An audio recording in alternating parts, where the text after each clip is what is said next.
Follow along, Catholic Pilgrims, as we follow French doctor of the Church, St. Francis de Sales, through his book, Introduction to the Devout Life. Tune in as we read through this practical guide for living out the Catholic faith well. Hello, Catholic Pilgrims, welcome back. Just to refresh our memory, this fourth part of the book is all about remedies to temptations.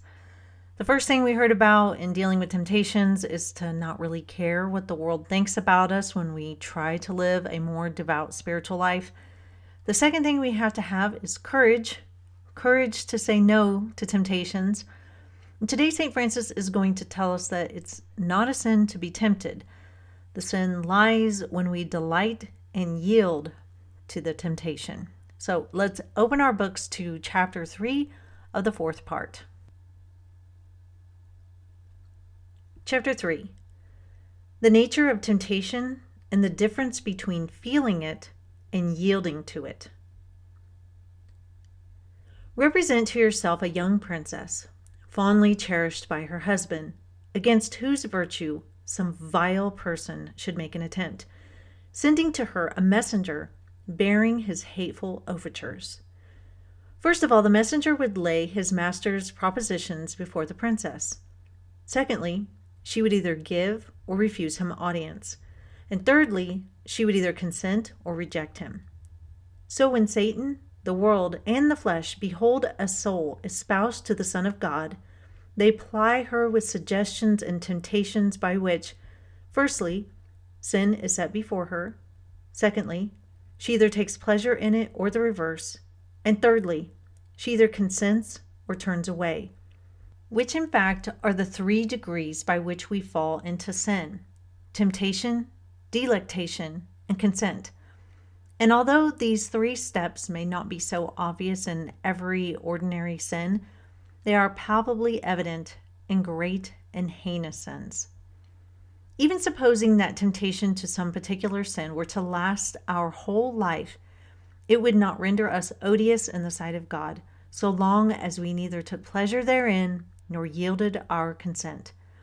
And that because in temptation we are not active but passive, and whereas we take no delight therein, neither can we partake of any guilt. St. Paul was grievously tormented by the messenger of Satan, a thorn in his flesh, but far from being displeasing to God, he was the rather glorified therein. The holy Angela of Foligno was so torn with carnal temptations that we cannot hear of them unmoved. And so grievous were the temptations which assailed St. Francis and St. Benedict, that the one cast himself amidst thorns, and the other into snow in order to allay them. Nevertheless, they lost nothing of the grace by God thereby, but rather grew in it exceedingly. You must then be brave amidst temptations, and never imagine yourself to be conquered so long as they are displeasing to you, keeping clearly in mind the difference between feeling them and consenting to them. This means that you may feel them whilst they displease you, but you cannot consent to them except they please you, since taking pleasure therein is the ordinary step towards consent. So then, the enemies of our salvation may offer us as many lures and snares as they will, may even be watching to effect an entrance into our hearts, may make what overtures they please, but so long as we have the resolution to take no pleasure therein, we shall no more offend God than the princess, whom I brought forward as an example, would offend her husband while she took no delight in the proposition she received. There is, however, one difference between the princess and our soul. The former, when she heard the vile proposition, can banish the messenger and hear no more of it. But the soul is not always able to banish temptation, although she is always able to refuse consent. Therefore, however long our temptation endures, so long as we detest it, we shall be uninjured. But as to the satisfaction which may ensue upon temptation, inasmuch as our soul has 2 natures, one inferior, the other superior, and the former will not always obey the latter, but takes its own course, So sometimes the inferior takes pleasure in temptation without the consent and contrary to the will of the superior. This is that contest and war to which St. Paul alludes when he says that the flesh lusteth against the spirit, and that he sees a law in his members fighting against the law of his mind. Did you ever observe a large fire heaped up with cinders? If some 10 or 12 hours afterwards you seek the fire, you will barely find a lingering spark in the center of the hearth, and that with difficulty. But since you can discover it, there is undoubtedly some fire left, and it will suffice to rekindle the extinguished fuel. So it is with charity, which is our spiritual life, amidst great and pressing temptations. Temptation, exercising its attraction on the inferior nature, as it were, buries the soul in ashes and seemingly extinguishes the love of God, for it is nowhere to be seen save in the center and depth of the heart, and even there it is hard to find. Nevertheless, there it is, since, although our whole soul and body are disturbed, we still persevere in the resolution not to consent to sin or to temptation. And that attraction, which gratifies the outward man, displeases the inner man. And although it surrounds our will, it has not effected an entrance into it. We see that this attraction is involuntary and therefore not sinful. St. Francis lays out here in our reading the progression of committing a sin. And first, he says that sin is set before us. He uses the example of the princess.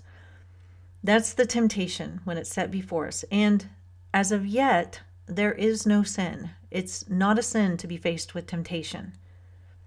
Second, we either take pleasure in it or the reverse. We detest it.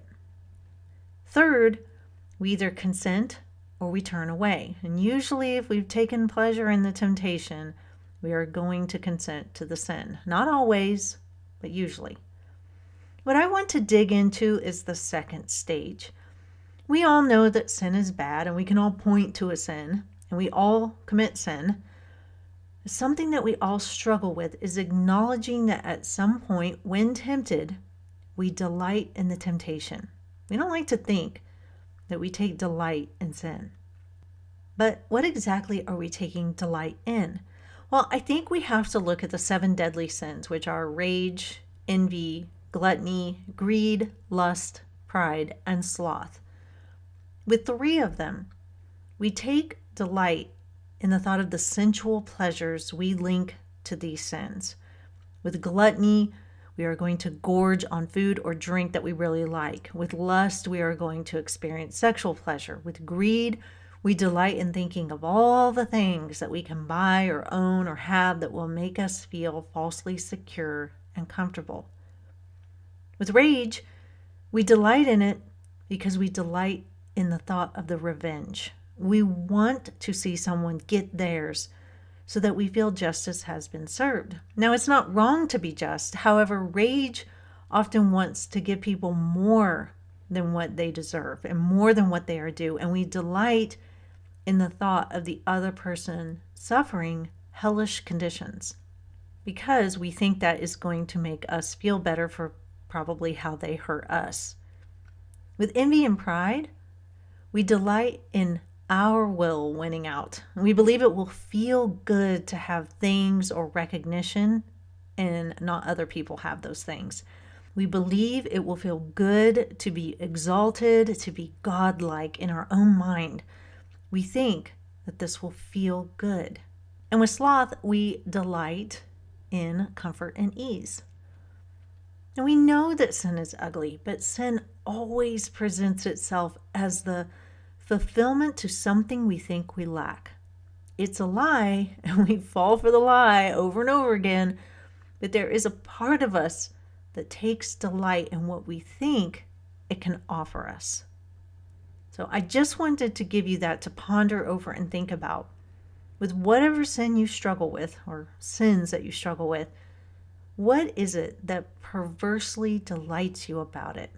I think that's something that we all need to think about. So that is all for today, Catholic Pilgrims. Next time we will hear how St. Catherine of Siena dealt with temptations.